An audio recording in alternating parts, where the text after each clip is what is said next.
Welcome to Focus on Why.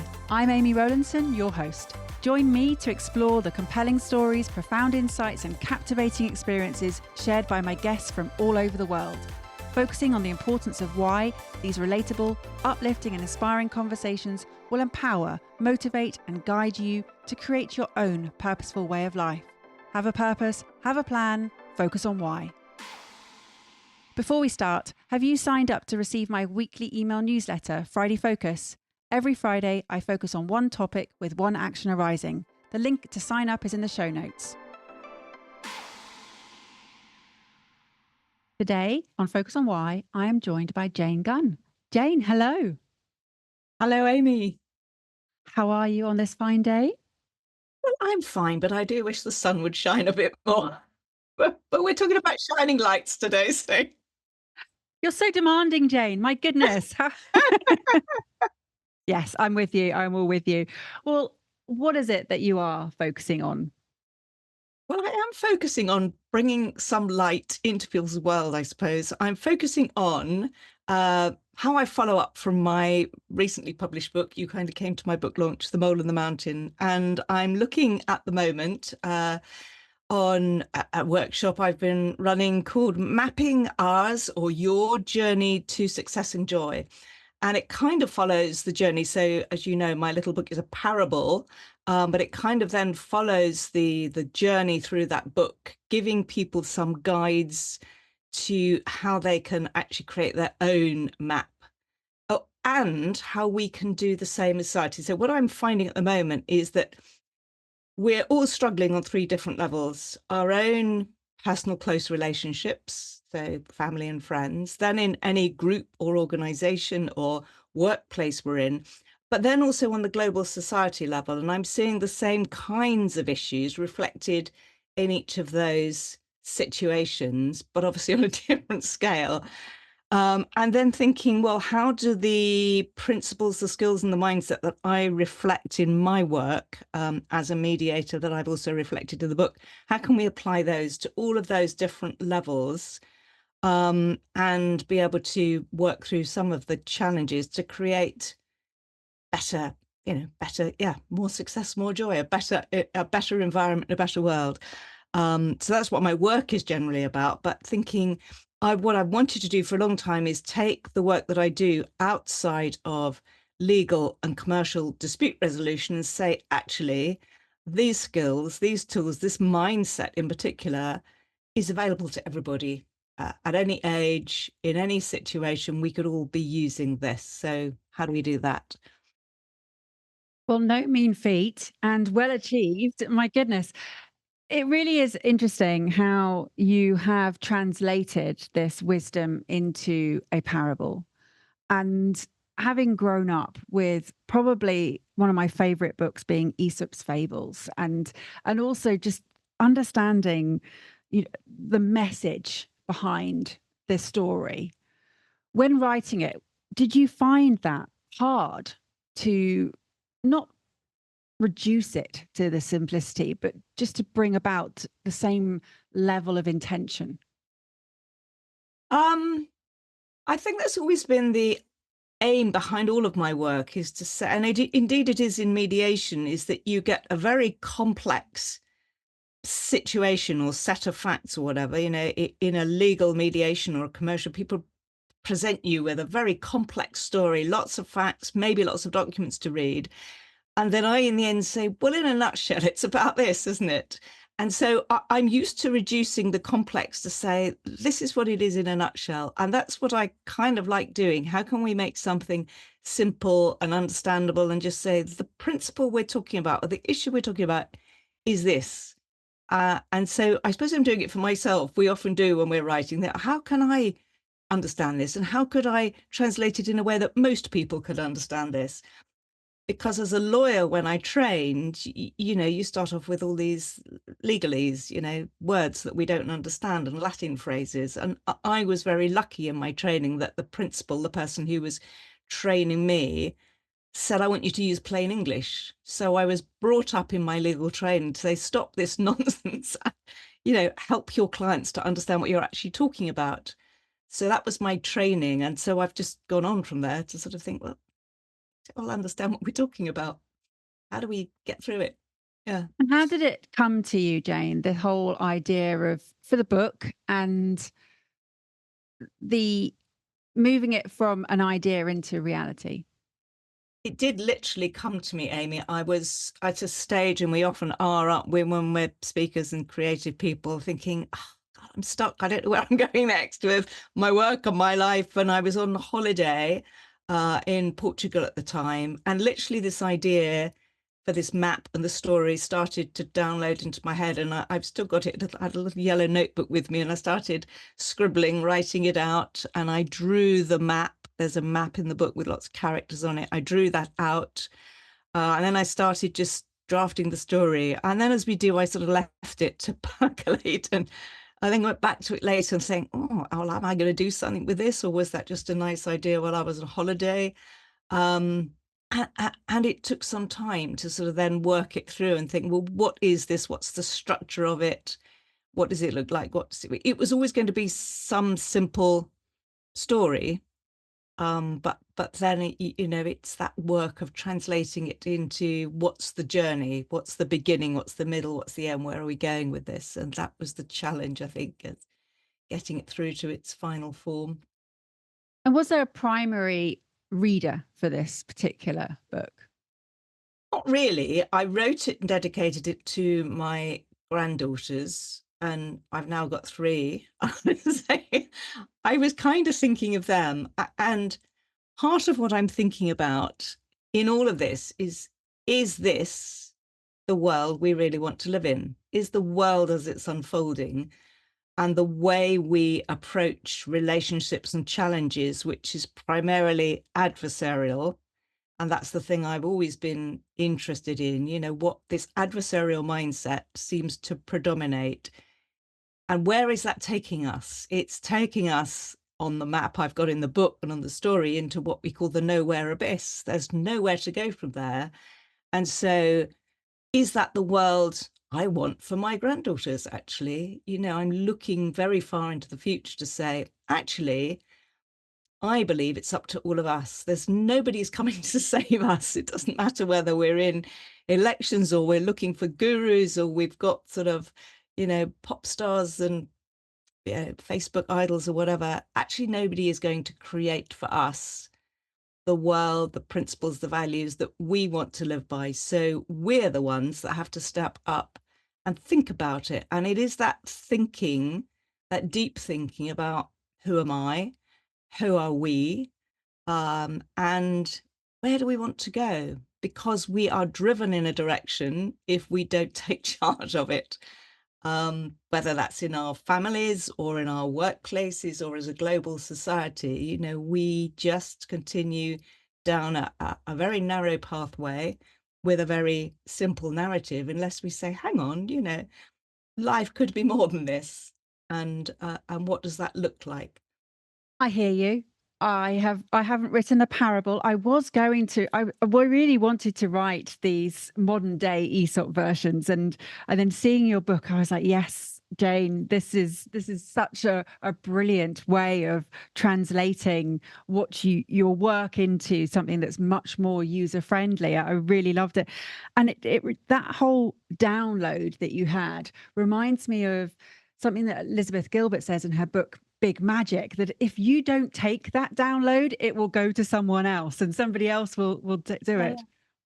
It does almost feel as though somebody's giving you something, an opportunity. It's there, and you either, I forget who it is who writes about, just say yes. But there are so many times in life where you are given an opportunity, and it may be a glance, and you have to go, yes, thank you.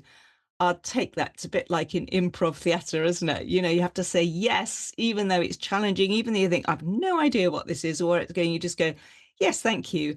I'll just work with that. I'll run with it, see what comes from it. And that's kind of what I did, I think. And you mentioned about the adversarial mindset, which seems to predominate. Mm.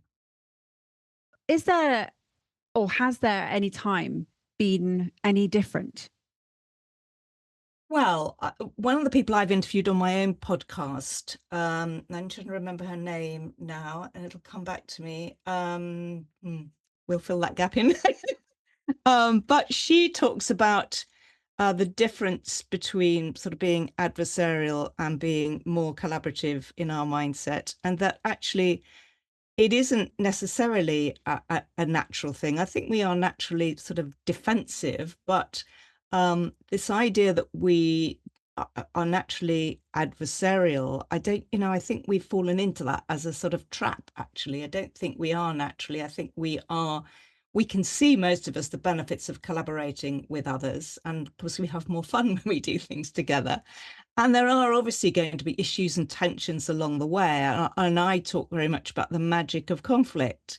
You don't expect, just because you love doing things with your family or your friends or at work, that there aren't going to be issues and tensions. That are. But there are ways that you can deal with that without becoming overly adversarial. And I, again, was started on this track by something called the Tomorrow's Company Inquiry, which I joined back in 1995, which looked at the adversarial mindset being the one thing that holds organizations back and individuals from operating at their full potential, which is so interesting to think that, it's actually affecting our balance sheet, our productivity, our effectiveness, our ability to be good teams. So that struck me enormously, that it's not just a nuisance, it's actually really affecting our bottom line as an organization, as a society. And what you've just shared there with all of those elements of productivity and effectiveness and working together as a good team and the bottom line. And you could say the same about purpose if you don't have clarity around that as well. Where does purpose fit into your work, Jane? Or how does it fit in? I mean, I'm sure it does. It's interesting to clarify the why of why you do something, isn't it? And well, my story is, and I don't always tell you about why, but literally, how I came to do what I do is a library book fell on my head, and I expect you've heard this story. It's like, it's a true story. I was in my local library, and we live in a small village, with my children, probably looking for a recipe book. And a really hard back book fell off the top shelf and hit me on the head. So again, here's a situation where, do you say no, and just throw the book back, or, sue the library because you just got a head injury or something? I looked at this book and thought, it's not a recipe book, but maybe this is a sign. So I said yes and took it out. Now, the book happened to be Love, Medicine and Miracles by Dr. Bernie Siegel. Dr. Bernie Siegel is a cancer doctor. He's still alive. He's not practicing, but he was a pediatric cancer doctor, and he had got frustrated by the way that medicine was going. And this is back in the 1970s or 1980s, but, people being treated as their disease, as a number, as a patient rather than a person, and so on. And he just thought, I'm either going to have to give up medicine, or I'm going to have to transform the way I relate to my patients. And he chose to transform the way he related to his patients. And he began to bring their narrative, their story, their why, actually, what were their needs, interests, fears, concerns, hopes, and so on, into his history taking, into understanding the complexity of them, and to build a relationship, which often as professionals we're told to keep people at arm's length and don't build a relationship with your patient or your client. He said, I have to do the opposite.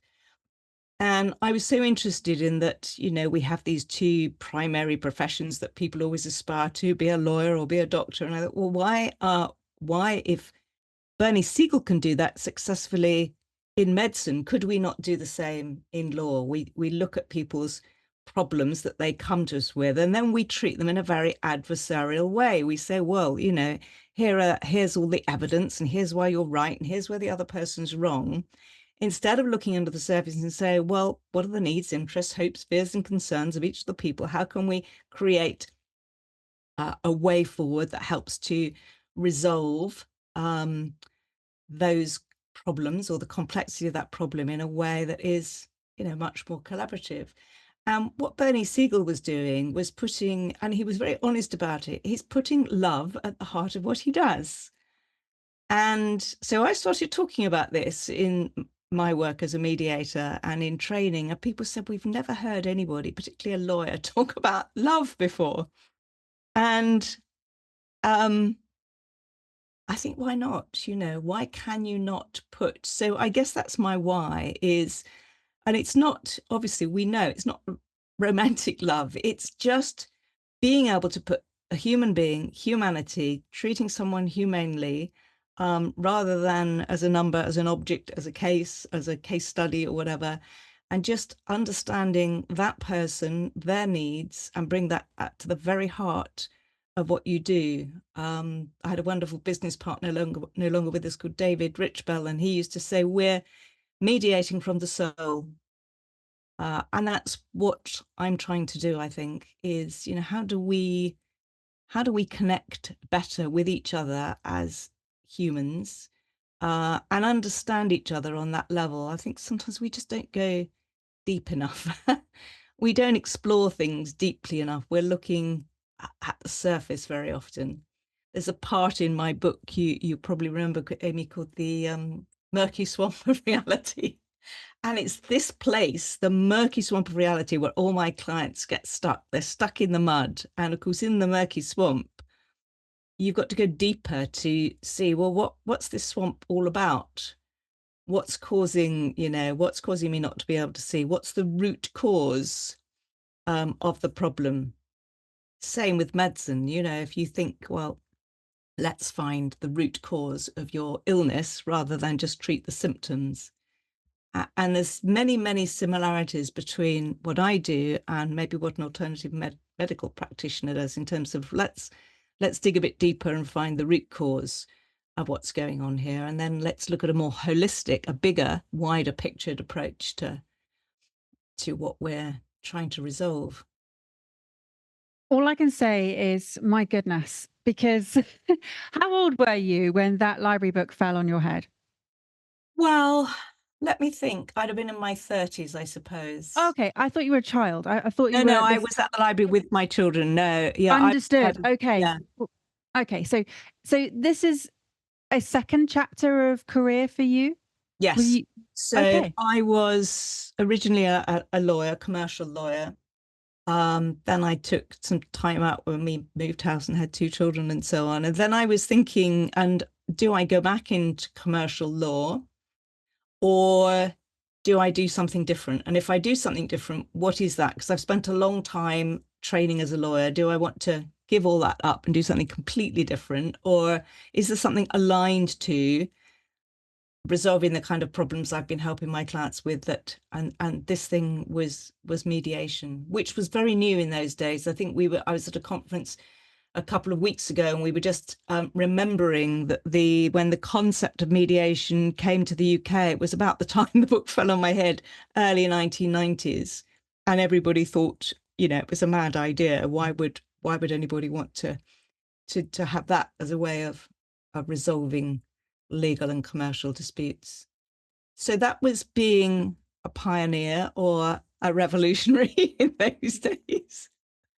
Or a crank. I don't know if you ever used to go to, there was a restaurant in London called Cranks. Yeah, I loved it. Yeah, right in by Bond Street Barton Station. Street. Yes, that's Yeah, right. And I loved I've got their book downstairs, but I yeah, me loved too. their idea of why it was called Cranks, because a crank is a little thing that starts a revolution.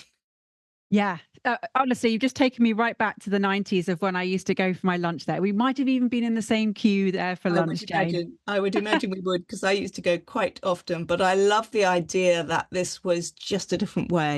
We don't have to follow. I guess that's one of the things that I feel very strongly about. We don't have to follow the crowd, follow the herd. We have to find our own way. And two of the principles in mediation are self-determination. And that's something, that's really important for me. I'm facilitating a problem-solving process, a conversation, but I always say to my client, you decide. It's your decision. And to make that decision, they must be fully informed. So how do they do the deep dive, get all the information, do all the thinking they need to do, so that they say, I made that decision and that's the best decision I could have made. So with all of this, Jane, that sign of the book falling on your head. But then there was reflection with action. And I talk about this as being the process of involving purpose and your why, how your why is only really evident through the reflection, and then the purpose is actually instigated through the respective action or subsequent action that you take. And you've talked about being a pioneer, you've talked about being a revolutionary, you've talked about this different way of not following the herd, and but understanding also that it has taken work. It hasn't just come. You didn't find it, you've created it, you've nurtured it, you've built it, you've expanded and you've evolved it. Tell me a bit more about how you've evolved this role into what it is now, embracing love at the heart of your work. I think it's just gently sort of, so as you know, both of us are speakers, so I think it's generally just pulling together, having an opportunity to go out and present as we do with a book, but having an opportunity to go out and speak at a conference or present a workshop, and gradually, you know, introducing my concepts, my ideas, and now I've got a sort of whole workshop based on the book and the map that takes people through that, and then people getting it and saying, this is brilliant, I love it. And so yes, it's a whole evolution, that each time you try something new or a little bit different, you say, oh, that worked, or this didn't work, or people got this or they didn't get that. And that's, you know, and a lot of that, you know, maybe it's materials I've been developing maybe over the last 30 years now, really. It is such a journey. You sort of go back and think, well, there's a message that stuck with me all that time, and here's something new that I've just added in. So it's definitely an evolution, and just it's playing, really. Playing with ideas, but And also this being sensitive to what's going on externally, what's going on in the world right now, what's going on in people's lives right now. Therefore, what do they need from me and from the skills and the tools and the mindset that I have that I could help them with? and this ability to translate the external world and the internal world for people, the way that you are helping people to manage both of those, because there is turmoil within and there's turmoil outside, and you're bringing that peace and reducing the conflict. And you talk about the magic of conflict, you talked about that earlier, this ability to create transformation, I feel, is at the essence of everything. Yes. One of the styles, if you like, of mediation that I trained in latterly, if you like, is called transformative mediation. And it's based on the idea, and I spoke about this again at a conference recently, that it's, you know, when you're talking about conflict, which could be internal or external, and usually there's both, we have four different theories of what conflict is. The first one is it's about power. Am I more powerful physically, financially, or whatever? Can I overpower the other person and get my way? The second theory is it's all about rights. Who is most right legally or morally, and can I prove that? Where we seek for evidence about who's morally or legally more right. The third is very much the sort of area where we're looking at those needs and interests. So it's about principles. Who, you know, how can we help to deal make, if you like, to meet as many needs and interests of each party. But the third level is saying, actually, when we're in conflict, it's not the problem that's the problem. It's the interaction between us as humans that's broken down. And it's the interaction between us that we need to transform. And that when we're in conflict, we're often in a bubble, which is a bubble of what we call weakness and self-absorption. So we are totally absorbed, or focused on our own narrative, our own view of what's going on and why we're right and why the other is wrong. And we need to shift. And this is the transformation, is creating this shift to be able to see the other person as a human being who also has their own worldview going on, and to be able to acknowledge that. So we then become what we call strong and responsive. And this isn't a way of resolving the problem, but it's a way of transforming our interaction to say, if I'm operating from a place where I feel strong and I'm able to respond to you and say, that's great, Amy. Thank you for telling me how you see the world and how you see the situation, and acknowledge that, and you are able to do the same to me, then we can find a way through because we've respected and honored each other. And that's shifting away from that adversarial behavior and mindset.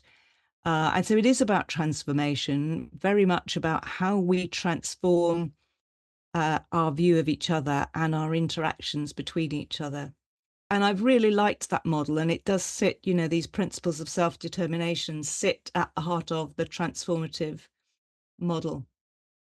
I'm imagining you walking into a room, Jane, and doing and working your magic and seeing this transformation occur, almost as though people can't believe that it's actually happening, that they're shifting their perceptual positions because you are enabling them to respect and understand other people's worldviews and other people's understanding of what has been going on, and going through those different elements that you just spoke about and readjusting that position on power and rights, and whether they're morally or legally right, or just letting go. There is an element here of letting go as much as embracing. Mm. And one of the big challenges as a mediator is that, again, people expect you to come in and solve their problem. And that's the letting go. I was asked by a potential client the other day, how many mediations have you settled? And it's like, no, I don't settle any. You resolve them yourself. I just provide the opportunity and the space and the thinking space for you to do that. And that's a big challenge and a shift in mindset for many people who do the work that I do as well, is that it's not my problem to solve and I don't settle anything. And is that something that comes as a surprise? Yes, it comes as a surprise. Yes. I think all of us, I think all of us who are professionals are professional problem solvers. We are trained to and like to solve other people's problems. There's nothing more satisfying than feeling, oh, I solved that for them. We do it as parents as well. So that's a challenge, I think, is, stepping back from that. And of course, all of us love someone else to solve our problems. I think sometimes, wouldn't it be easy if I didn't have to do that hard thinking? And the place that I find people try and avoid in the work that I do is that murky swamp. They don't want to go there. They're like, well, why can't we jump over that? It's just like, let's go straight from having told you what the problem is to let's look at all the solutions. Well, you can't look at the solutions till you've done that deep dive. And it's that deep dive that we're all resistant to in many, many areas of our life. Is that, what's this really, really, really about? And what is the murky swamp in all those areas of our lives, in our personal relationships, in our teams and groups, and in society, where are we all in this murky swamp at the moment? Feels a bit like it, doesn't it? It's so true. And actually, when I'm talking to any of my coaching clients and there is a resistance, I say this is really good, and they're very confused, because I said, no, this is great, because where there's resistance, that's the door we need to push on, because that's where you're going to feel more liberated once you understand and once you've worked out what it is, and it is about empowerment. And your work, as you say, is about empowering others to reflect, to think, to understand, to unburden themselves of where they are. Definitely, definitely.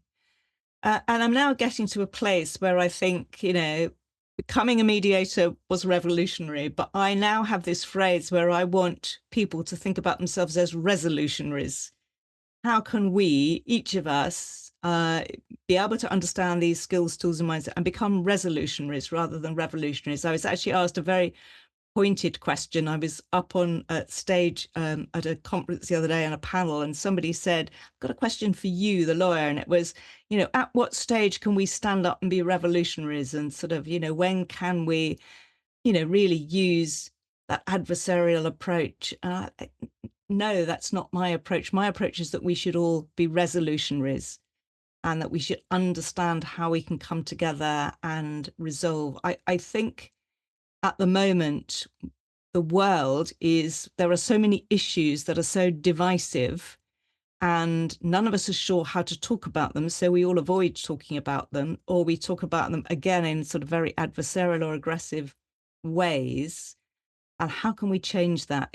We shouldn't shut down conversation and debate. We should open it up, but do it in a way that is transformative, respectful, resolutionary, with in mind, is this the world we really want to live in? How do we create it?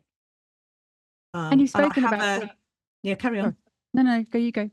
No, I was just going to say I have the theme I'm thinking about there is, and it's been running in the back of my mind, is let's piece it together. Let's do this together. And let's piece it together means let's pull all the pieces of the jigsaw puzzle together, because we can't, somebody said once, doing a mediation is like doing a jigsaw puzzle in the snow. And it is. I can't find all the pieces. How can we, in any challenge we have, think, well, what are all the pieces of this puzzle? How can we piece together the picture, create the big picture? And how can we do that in a way that is resolutionary? And if we have that principle at heart, I'm going to do it in a way that's resolutionary and peaceful. The people who have made the most difference in the world have been people like Gandhi, and with peaceful resolution, not violent revolution, shall we say. And Jane, I've been listening to your language throughout this conversation, and it's very considered but natural. And you spoke right at the beginning about how you had that fantastic mentor who helped you to speak in plain English and be very clear about what you want to say and how you say it. And I've heard moments of, or many moments of creativity come to play here. I've heard love come through, and play, and simplicity, and wholeness, and peace, and collaboration. Have you got a set of values, or have I just sort of touched on some of them there? So I do have a set of values, and actually they appear on my map in my book. So there are 4 of them, and I do actually talk about them in mediations, which does surprise some lawyers and commercial clients. They are listen, learn, love, and laugh. 4 L's. And listen means to be open to hearing, this idea of being open to hearing what the other person has got to say, and to hear it, with respect. Stephen Covey always says, seek first to understand and then to be understood. So hear the other person. Learn. So be prepared to learn, and be challenged to learn something new, something that you don't already know about the other person or about the situation or about yourself. To love, really, we've talked about that in terms of the approach, but it means to treat people with courtesy and respect, not to be aggressive and adversarial. And then laugh. People find laughter a strange thing to bring, but you've talked about play, but it means to bring humor and humility into what you're doing. And I think that's so important. Sometimes I'm mediating quite distressing situations, and yet there can still be a lightness to that. And it doesn't mean joking or, being inappropriately funny, but it just means bringing that lightness in, humor and humility where it's appropriate. And the humility is again, the sort of key word there. But how do those 4 values fit together for me? And this world that you're creating as a result of the transformative mediations and the magic of conflict, you started out by asking, who am I? Who are we? And where do we want to go? Mm. But for you, what are the answers to those questions? Well, I'm no longer a lawyer. That's for sure. And I actually think we get hung up on labels. That's one of the things I think. I talk, and I gave a talk the other day at Canterbury University about being rather than doing. And so for me, it's about, am I being those things? Am I being a mediator? Am I putting those principles, if I believe in them, at the heart of how I operate on a daily basis? So I think the being rather than the doing is important. I've forgotten the rest of your question, Amy. So who am I? Who are we? Where do we want to go? Oh, who are we? Who are we in what sense? Well, you said we're driven a direction until we take charge. And so the Yes, questions that we ask are of who am I, who are we, and where do we want to go? If you yes, don't choose your own pathway, yes. you will have it chosen for you. Yes, yes, I feel that very strongly. I think it's very important for us as a society, and that crosses sort of boundaries and nationalities. Who are we as humanity, and how do we want to be in society together? I think we live in a very challenging time, and I was looking at all the revolutions that we've been through. I think I've got them listed somewhere, but we've gone through the physical revolution, the biological revolution, the agricultural revolution, the industrial, and now we're in the technology revolution, which is being driven very much by AI currently, but all the technology. And it's to think, what is next? Where do we go from here? Do we want to be totally absorbed in the technology revolution, or is there another level above that, really, which I call the resolution revolution?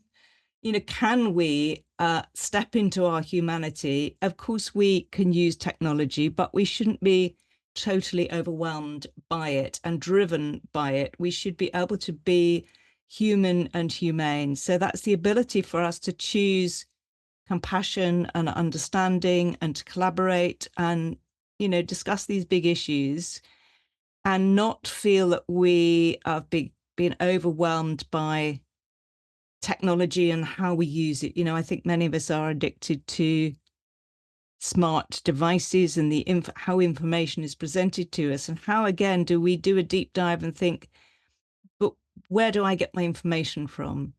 And what is that information? And how can I find a broader perspective on anything I'm exploring? Because it's so easy to get driven down, again, a sort of one linear route to thinking about a particular topic when we should be opening it up.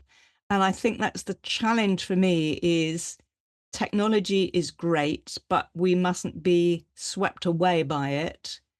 We should have this broader mindset that is about resolution, which is about for us to sort of not lose touch of our humanity, our connectedness, our ability to resolve our own problems. There's a real drive for us to think, well, somebody else will resolve my problem for me, whether that's a government or a corporation or whatever. No, take back that agency, that autonomy, that ability to be self-determining, and involve ourselves in our own problems and see what are the solutions. In mediation, we look at how many different solutions can we find to this, and then what are the criteria we use for resolving the problem, and sort of being able to open it up and say there's not just one narrative and one solution. There's maybe lots of different narratives. There are maybe lots of options and alternatives.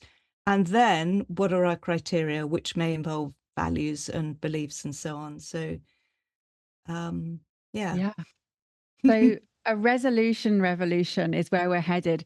And it's so interesting because my guest from 2 shows earlier in his Pour and Decide talks about a regenerative situation as being the next way that Yeah. this regeneration of what is needed, this interconnectedness, Yes. absolutely is echoing what you're saying. I talk about how change begins with the individual, but it takes collaborative effort for it then to build momentum. But it is about this individual autonomy that you're talking about taking that responsibility and not deferring it, because then nothing will change and nobody else is going to pick up the issues here, and you can't rely on someone else to sort out what is essentially, something that is affecting you. It is about taking that action yourself. So Jane, thank you for sharing. My goodness, what a beautiful journey and conversation this has been. Thank you, Amy. I really enjoyed it, and it's taken me on a journey as well. So thank you for that. You're welcome. How could people follow more about what it is you're doing or being and having, all of the above? So my website is simple. It's janegunn.co.uk. Please find me there. I will give you the links to put in your show notes, but I blog sort of 4 or 5 days a week on LinkedIn, and then I summarize all my thoughts into a newsletter every 2 weeks. So signing up for my newsletter is a great way to just stay in touch and just sort of be in touch with what I'm doing. Absolutely. All in the show notes. Amazing. All of that distillation of wisdom. Thank you for sharing it, Jane. And thank you for making the complex simple for the majority. I'm all for that. Yeah. Jane, thank you for sharing your focus on why. It really has been a privilege to hear your story and where you've taken action in life to present a better picture and to give this beautiful message of love that you've taken into your work. So thank you for that. Do you have some final words for the audience? I think my final words are sort of decide who you want to be, not what you want to do, and what, don't get stuck in a box and in a narrow lane. See the world and be the world you want to be. I suppose that reflects what other people have said, but it is this being and taking action that is really so important.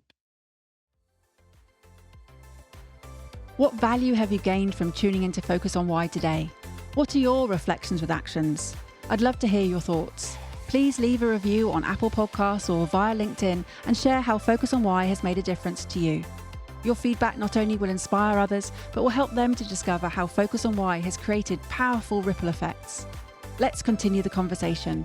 Connect with me on LinkedIn, Instagram, Facebook or X, join the Focus on Why Facebook group, and sign up for my weekly newsletter, Friday Focus, to keep in touch. All the links are in the show notes. Have a purpose, have a plan, focus on why.